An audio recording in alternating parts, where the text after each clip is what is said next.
4-0 على المغرب ان شاء الله. المغرب افتتاح عمان. عمان حتتأهل. هي السباع.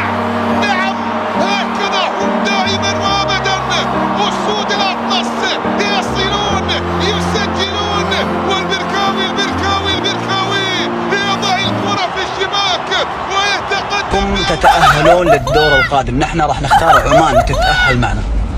تيم المغرب لن تتأهلون، ستغادرون البطولة يا مغاربة. مبروك من الأعماق لكل جماهير المنتخب المغربي مشاهدينا ومتابعينا. حطوا الفرق من الأعماق لكل جماهير الأخضر السعودي في قمة عربية تأهل من خلالها المنتخبين، واختار المغرب أن يكون على قمتها.